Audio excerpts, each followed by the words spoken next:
এর বিষয়ে আর কি তথ্য রয়েছে? সিলেটে কখন নেওয়া হবে? সেখানে দাফনের যে প্রস্তুতি সেগুলো নেওয়া শুরু হয়েছে কিনা?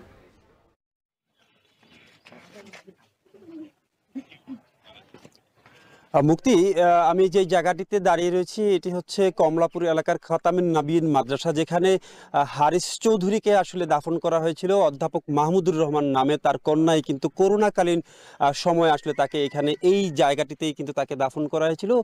তারপর কিন্তু হারিস চৌধুরীর পরিচয় শনাক্তের জন্য কিন্তু তার যে সামিরা নাজনীন চৌধুরী রয়েছে তার কন্যা, তিনি কিন্তু মহামান্য হাইকোর্টে একটি রিট করেন। রিটের প্রেক্ষিতে কিন্তু প্রায় 2-3 মাস আগে কিন্তু এই জায়গাটি থেকে হারিস চৌধুরীর মরদেহ উত্তোলন করা হয়েছিল এবং সামিনা নাজনীন চৌধুরী মানে হারিস চৌধুরীর যিনি কন্যা রয়েছে তার কাছ থেকে ডিএনএ সংগ্রহ করা হয়েছিল এবং হারিস চৌধুরীর ডিএনএ কিন্তু সংগ্রহ করা হয়েছিল এবং হারিস চৌধুরীর মরদেহ কিন্তু ঢাকা মেডিকেলের মর্গে নিয়ে যাওয়া হয়েছিল। সেই ডিএনএ টেস্টের যে স্যাম্পল নেওয়া হয়েছিল সামিনা নাজনীন চৌধুরী এবং হারিস চৌধুরীর, যাকে অধ্যাপক মাহমুদুর রহমান নামে আসলে এখানে দাফন করা হয়েছিল, তার পরিচয় নিশ্চিত হওয়ার জন্য কিন্তু মূলত এখান থেকে তার মরদেহ উঠানো হয়েছিল।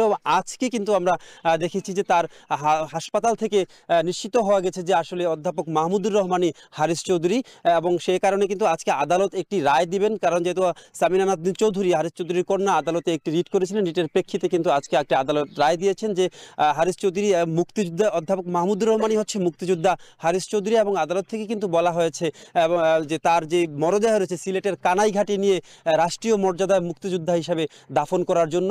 সামিনা নাজনীন চৌধুরীর সাথে আমার কিছুক্ষণ আগে কথা হয়েছিল, হারিস চৌধুরীর কন্যা, তিনিও বলছেন যে তিনি আদালতে রয়েছেন, সেখান থেকে তার বাবার রায় নিয়ে কিন্তু তার রায় পাওয়ার পরে কিন্তু তার মরদেহ ঢাকা মেডিকেল থেকে নিয়ে সিলেটের কানাইঘাটে আসলে মুক্তিযোদ্ধা হিসাবে তাকে দাফন করা হবে। এর আগে একটু জানিয়ে রাখছি, হারিস চৌধুরী কিন্তু আসলে প্রায় 11 বছর কিন্তু আত্মগোপনে ছিলেন। তার আগে কিন্তু বিগত সরকার একটি অভিযোগ তুলেছিলেন, দুর্নীতির অভিযোগ তুলেছিলেন, সে কারণে কিন্তু তিনি আত্মগোপনে ছিলেন 11 বছর যাবত।